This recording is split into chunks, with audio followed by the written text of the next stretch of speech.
नमस्कार, मैं हूं शरद द्विवेदी और आज का हमारा मुद्दा है मुखिया मोहन की कसौटी, मंत्री विधायकों की चुनौती। तो निश्चित तौर पर अब 2 साल के करीब पहुंच रही है मध्य प्रदेश की डॉक्टर मोहन यादव सरकार, और इन 2 सालों में पहुंचने के बीच में कुछ महत्वपूर्ण मुद्दे स्वाभाविक तौर पर उठते हैं, और उनमें एक महत्वपूर्ण मुद्दा है राजनीतिक नियुक्तियों का और कैबिनेट विस्तार का। तो इन दोनों ही सवालों से अब संगठन और सरकार दोनों ने आमना सामना करना शुरू कर दिया है।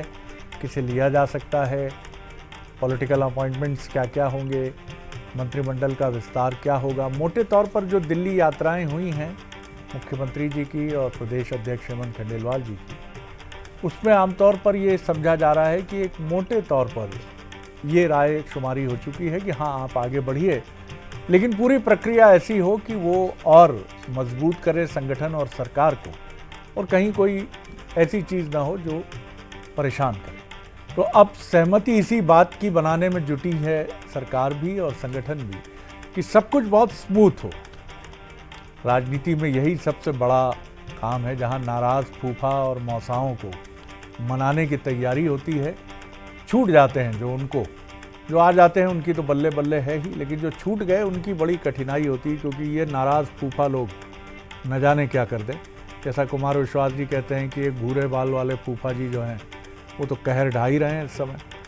समझ गए होंगे आप किनकी बात कर रहे हैं। बहरहाल, पहले देखिए हमारी ये स्पेशल रिपोर्ट, और रिपोर्ट के बाद फिर डिबेट की तरफ। मध्य प्रदेश के मुख्यमंत्री डॉक्टर मोहन यादव अक्टूबर से मंत्रियों और विधायकों से 1-to-1 चर्चा करने वाले हैं। राजनीतिक गलियारों में इसे संभावित मंत्रिमंडल विस्तार से जोड़कर देखा जा रहा है। दिसंबर 2023 में सरकार बनी थी, मतलब उनको मुख्यमंत्री बने 20 महीने से ज्यादा हो चुका है। अब सीएम ने तय किया है कि वो हर मंत्री और विधायक से 1-to-1 चर्चा करेंगे। चर्चा में विभागीय कामकाज, विकास परियोजनाओं की प्रगति, जनता और कार्यकर्ताओं से तालमेल, गाँव में रात्रि विश्राम और चौपाल जैसे कार्यक्रमों की समीक्षा होगी।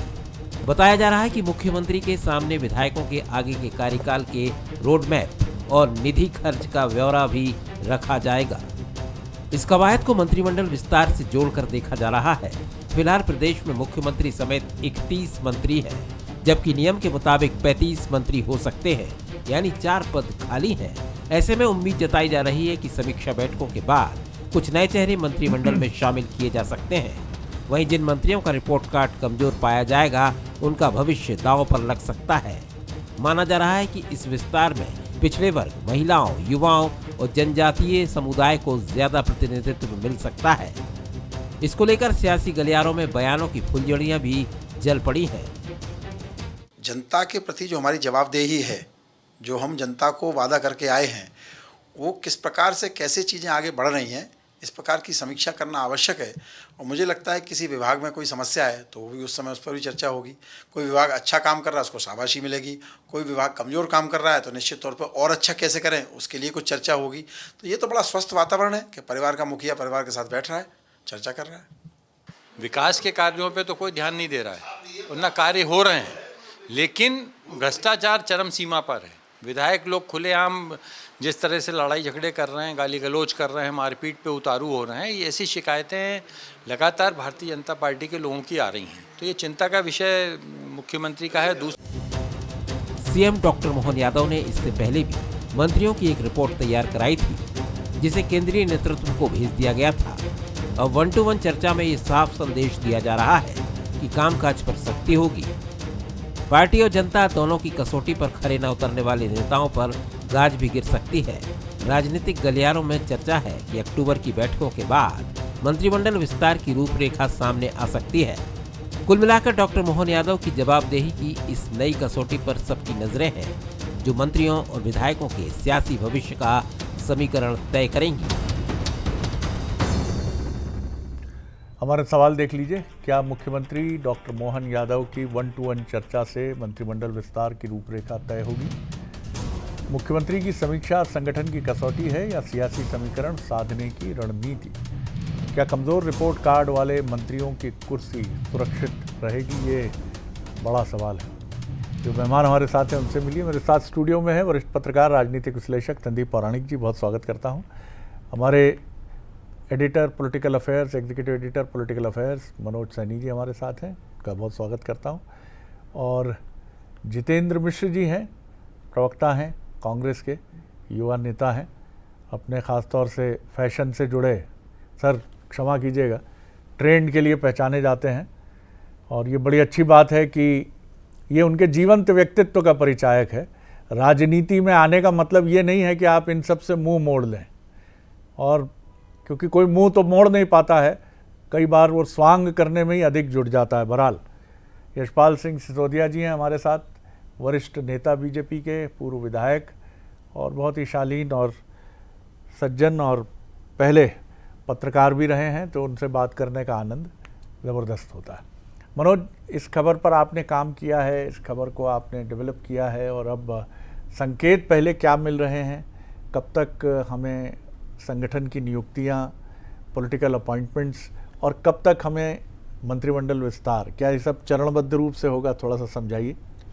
देखिए, चरणबद्ध रूप से ही होगा। अभी तो प्रधानमंत्री नरेंद्र मोदी आ रहे हैं 17 सितंबर को, तो तैयारियां उसकी है, तो उसके बाद ही तमाम तरह की चीज़ें दिखाई देंगी। जी। लेकिन ये जरूर है कि अभी BL संतोष जब यहाँ पहुँचे तो तमाम चीज़ों पर, चूँकि मेरी खुद वरिष्ठ नेताओं से बात हुई, उन्होंने खुद इस बात की पुष्टि की और ये कहा कि हाँ, BL संतोष साहब भी ये चाह रहे हैं कि जो भी नियुक्तियाँ हैं वो जल्दी हो जाए जी, ताकि कार्यकर्ता उस रूप में काम कर पाए। और प्रयास ये होगा कि यदि संगठन में है तो फिर नए लोगों को ज़्यादा मौका देने की तैयारियां हैं, और जो सीनियर लीडर है उनका प्रतिशत कम दिखाई देगा। एक चीज़ पर और पार्टी काम कर रही है कि जो सांसद विधायक है उनके परिजन यदि ये उम्मीद लगाए बैठे हैं कि हमें कोई पद मिलेगा तो शायद उसमें छटाई होने वाली है। उसमें क्या चीज मतलब ये वॉलंटियरली वो छोड़ेंगे पद और उनकी जगह यदि ऐसा होता है तो ऐसा हो जाएगा, ऐसा हो जाएगा। लेकिन बहुत कम जगह मिलेगी। ऐसे त्याग मूर्ति लोग त्यागना पड़ेगा। बीजेपी ने शायद इसकी तैयारी कर ली है, नहीं त्यागेंगे तो त्यागना पड़ेगा। तो इन सब चीज़ों पर बड़ा गहराई से मंथन हुआ और केंद्र की मंशा के अनुरूप जो नियुक्तियां होना है, चाहे निगम मंडल की नियुक्तियां हो, लेकिन ये सब आपको दीपावली के आसपास, दीपावली के बाद दिखाई देगी। दीपावली के बाद उसी बीच में अक्टूबर नवंबर तक पहुंच जाएगी। और इसी में ऐसा कहा जा रहा है कि कुछ लोगों की परफॉर्मेंस ठीक नहीं है, तो इसलिए मुख्यमंत्री एक बार बात भी करना चाहते हैं। इसमें विधायकों से 1 to 1 चर्चा होगी, उनके पास सभी का रिपोर्ट कार्ड है, वो खुद अपनी तरह से सबकी मॉनिटरिंग करते रहते हैं। मंत्रियों का रिपोर्ट कार्ड होगा और 4 से 5 मंत्री, ऐसा लगता है कि कुछ परिवर्तन देखने को मिल सकते, कुछ नए लोगों को मौका मिलेगा, कुछ को संगठन में एडजस्ट किया जाएगा। लेकिन जैसे ही प्रदेश की कार्य समिति आपके सामने आएगी तो मुझे लगता है तस्वीरें साफ हो जाएगी। बिल्कुल ठीक है, ये इम्पोर्टेंट बात है। तो दीपावली के बाद खुशियों का ख़जाना उन लोगों के लिए बीजेपी में खुल सकता है जो उम्मीद लगा कर बैठे हैं कि अब ये सारी जो चीज़ें हैं ये होने वाली हैं। और मैं पहले ही यशपाल जी को अग्रिम शुभकामनाएं दूंगा, अगर वो भी इच्छुक होंगे तो, क्योंकि उनकी वरिष्ठता का स्तर जो है वो उनकी इच्छा के साथ अभिन्न रूप से जुड़ता है।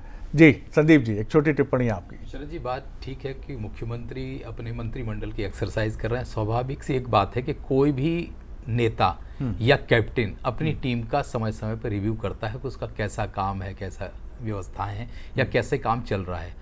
मैं ये मानता हूँ इसके पीछे थोड़ी सी राजनीतिक तैयारी भी है कहीं ना कहीं शरद जी। वो जिन मंत्रियों का रिपोर्ट कार्ड गड़बड़ आ रहा है आपके पास, या जो पहचान नहीं बना पाए हैं, अपने विभागों को बेहतर तरीके से नहीं चला पाए हैं, तो उनको एकदम हटाना बेहतर नहीं माना जाता, संतोष पनप जाता है।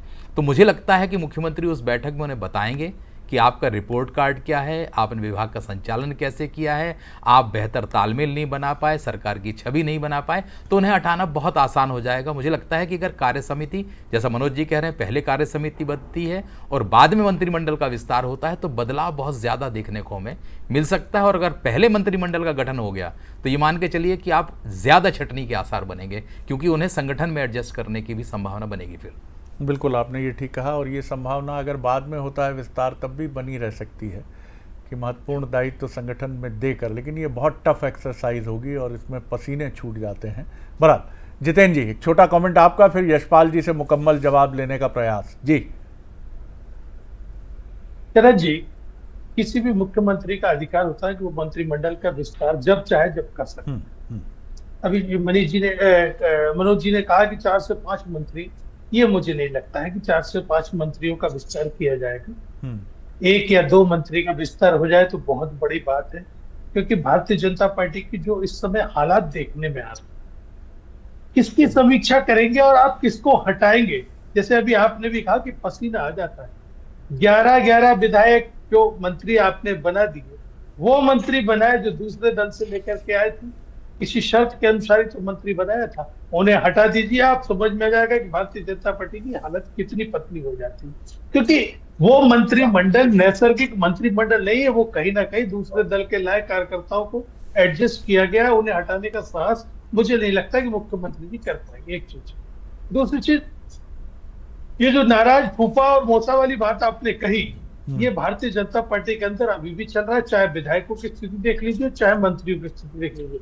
सागर जिले में इतनी घमासान मचा हुआ है, एक मंत्री कह रहा है एक विधायक ने भारतीय जनता पार्टी को बदनाम कर रखा, एक विधायक कह रहा है कि एक मंत्री ने संगठन और भारतीय जनता पार्टी की सरकार को बदनाम कर रखा। ये खाली पीड़ा सागर जिले के 2 लोगों की नहीं, अजय बिश्नोई की पीड़ा सुनिए, गोपाल भार्गव की पीड़ा सुनिए, प्रहलाद पटेल की झिंझलाहट जो है ये बता रही है कि सब कुछ भारतीय जनता पार्टी के अंदर अच्छा नहीं चल रहा है। फिर भी हम चाहेंगे कि जितनी जल्दी हो सके मंत्रिमंडल का विस्तार किया जाना चाहिए, और खासतौर से मुख्यमंत्री जी को एक जो गृह विभाग है, जो मध्य प्रदेश में कानून व्यवस्था की हालत है, उसको देखते हुए किसी योग्य उत्तम मंत्री को बनाया जाना चाहिए और विभाग दिया जाना चाहिए, ताकि मुख्यमंत्री जी के पास से जो अतिरिक्त जिम्मेदारी है वो कम हो और कोई एक मंत्री ध्यान लगा के कानून व्यवस्था पर बात कर सके और उसको सही पटरी पर लाने का काम कर सके। लेकिन जितेंद्र जी, 2003 से हम कांग्रेस की ये बात सुन रहे हैं कि बीजेपी में बड़ा असंतोष है, लेकिन 2018 में 14 महीने छोड़ दें तो ये पार्टी हर बार सत्ता में आ जाती है। और ऐसा नहीं है जो आप कह रहे हैं, मैं उससे बिल्कुल ना इत्तेफाकी नहीं रखता। असंतोष का स्तर थोड़ा सा ही अंतर होगा। आपके यहाँ अगर हम माने कि वो 50% है तो बीजेपी में 40% तो होगा ही होगा, लेकिन उसके बाद ये मैनेज कर लेते हैं क्या, जिसकी वजह से आगे बढ़ते हैं, ये एक बड़ा सवाल है। यशपाल जी, सारी बातें सुनी आपने, हमारे जी दोनों एक्सपर्ट की बातें सुनी और आपके मित्र जितेंद्र जी की बात सुनी। जी, आपका जवाब। देखिए शरद जी, दल का जो मुखिया होता है, विधायक और मंत्री गणों को नियमित रूप से जो संभावना में रहते हैं, चर्चाओं में रहते हैं, विषयों पर उनका ध्यान और ज्ञान केंद्रित रहता है। भारतीय जनता पार्टी में मंत्रियों के साथ वन टू वन करना या विधायकों के साथ वन टू वन करना कोई पहली मर्तबा नहीं हो रहा है। मैं जब 3 बार का विधायक हुआ करता था और माननीय मुख्यमंत्री तत्कालीन शिवराज सिंह चौहान हम लोगों को लेकर के बैठते थे तो समस्याएं क्या आ रही है, किस प्रकार से विकास के काम हो रहे हैं, कहाँ दिक्कत है, ये सारी चीजें वे पूछते थे। और मुझे लगता है कि इन 20 महीने में भी माननीय मुख्यमंत्री डॉक्टर मोहन यादव जी के नेतृत्व जो मंत्रिपरिषद है, मंत्रीगणों से ही मंत्रिपरिषद बनता है और मंत्रिपरिषद का मुखिया ही मुख्यमंत्री होता है। और वो यदि 1 to 1 करते हैं और ये बात पूछने की कोशिश करते हैं कि विकास के कितने आयाम हम कहाँ तक पहुंचा पा रहे हैं, भारतीय जनता पार्टी का जो रात्रि विश्राम का जो एक मंत्रियों का, प्रभारी मंत्रियों का अपने अपने क्षेत्र में होता है, वो कहाँ तक पहुंच पाया है, किस प्रकार से समन्वय और सामंजस्य अधिकारियों के साथ बैठ रहा है या नहीं बैठ रहा है, ये सारी चीजें। और उसके साथ साथ विधायकों के भी परफॉर्मेंस और विधायक निधि का भी आवंटन, विधायक निधि किस प्रकार से खर्च हो रही है, कहाँ किस प्रकार की योजनाएं आवश्यक समझते हैं, ये सब शरद जी 1 to 1 में आता है। देखिए, मुझे याद है कि कमलनाथ जी की सरकार के समय में भले ही हम 16-17 महीने बाहर रहे, लेकिन 16-17 महीनों में कमलनाथ जी की सरकार के समय में इस प्रकार का कोई 1 to 1 नहीं होता था। यहाँ तक कि मंत्रीगण और विधायकगण ये कहते नजर आते थे कमलनाथ जी से हम जब मिलने जाते हैं तो चलो चलो करके टाल देते थे, और उसका क्या हासिल हुआ, चलो चलो करने के कारण से सरकार उनके हाथों से चली गई। और ये भारतीय जनता पार्टी का संगठन भी और सरकार भी निरंतर संवाद की स्थिति में रहता है। और जहां तक जितेंद्र जी ने बात की, अनेक नेताओं के उन्होंने नाम गिना है, सागर को भी उन्होंने कोट किया। मैं तो आज ही सुन रहा था शरद जी कि जीतू पटवारी जी ने एक बयान, एक वक्तव्य जारी किया है जिसमें उन्होंने कहा कि मैं चुनाव हारा तो मुझे निराशा का भाव हाथ लगी, लेकिन जब मैं प्रदेश अध्यक्ष बन गया तो कई लोग निराश हो गए। तो हम तो जितेंद्र जी आपके माध्यम से पूछना चाहेंगे कि जीतू पटवारी जी किन किन से निराश है या निराशा का भाव उन्होंने देखा, तो कौन कौन लीडर या पूरी कांग्रेस उनके अध्यक्ष बनने से निराशा के भाव में है। ये मेरा वक्तव्य नहीं है जितेंद्र जी, ये जीतू पटवारी जी ने वक्तव्य दिया और चारों तरफा उनके इस बयान से बवाल बच गया है। तो ये आपका दल तय करे, हमारे तो सामन्वय है, सामंजस्य है, तालमेल है, अनुशासन है, संवाद है, संपर्क है, और ये सारी चीजें जब हमारे यहाँ चलती है तो निष्कर्ष पर हम लोग शरद जी पहुंचते हैं। जी जितेंद्र जी बता दीजिए क्या जीतू जी के कहने का क्या आशय है। जी देखिए, कोई भी नेता हो, निश्चित तौर पर अपनी पार्टी को नसीहत देने, कार्यकर्ताओं को नसीहत देने के लिए, चेतावनी देने के लिए इन शब्दों का प्रयोग करता है। इसके पहले उन्होंने कहा था कि गुटबाजी पार्टी में कैंसर है, इसलिए ये ना पर अपने पास ध्यान दीजिए, और उसका परिणाम भी आपने देखा कि 1,43,000 वोटों की जीत 12,000 में बुधनी में सिमट गई। एक मंत्रिमंडल का विस्तार आपने चलिए चुनाव जीतने के लिए किया था, जी। उसमें क्या स्थिति बनी, ये बताता है कि कांग्रेस का कार्यकर्ता एकजुटता के साथ चुनाव लड़ता है। एक बड़ा अंतर है, बात लगी जैसा यशपाल जी ने कहा, यशपाल जी ने निराशाजनक लगी उनके अध्यक्ष बनने से। मैं नहीं कह रहा हूँ, जीतू पटवारी जी कह रहे हैं। यशपाल जी ने जैसा कहा कि कमलनाथ जी ऐसा कहते थे चलो चलो, ऐसा नहीं है कि बीजेपी की बैठकें बहुत इस तरह के निष्कर्षों से भरी होती हैं, लेकिन वो बैठकें अनुशासन के साथ होती हैं और आपकी बात सुनी जाए, या माफ़ कीजिए मुझे कहने में संकोच नहीं है कि न सुनी जाए, लेकिन आपके पास कोई ऑप्शन नहीं होता। आप चुपचाप बैठिए और उस रीति नीति में ढल कर चलिए जिसमें बीजेपी चलती है।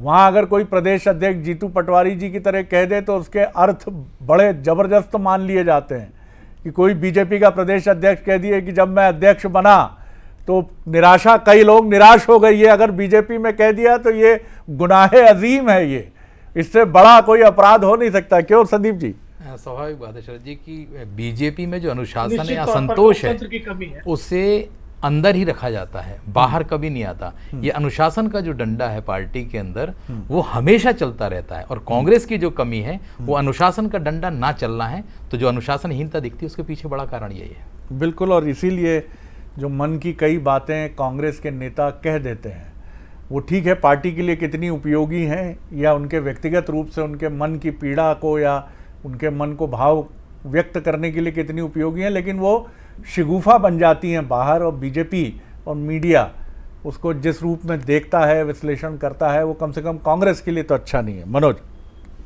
बिल्कुल शरद जी, देखिए जहाँ तक जितेंद्र पटवारी जी की बात कर रहे थे, वो वीडियो मैंने भी देखा, तो मुझे लगता है कि उनको कम से कम ये समझ तो आया कि वो किस दौर से गुजरे और कहाँ पहुँच गए और कहाँ हैं। तो मुझे लगता है स्वीकारोक्ति भी है कि अपने आप की यदि कोई स्वीकारोक्ति कर लेता तो इससे अच्छी बात कुछ होती नहीं है, ऐसा मेरा मानना है।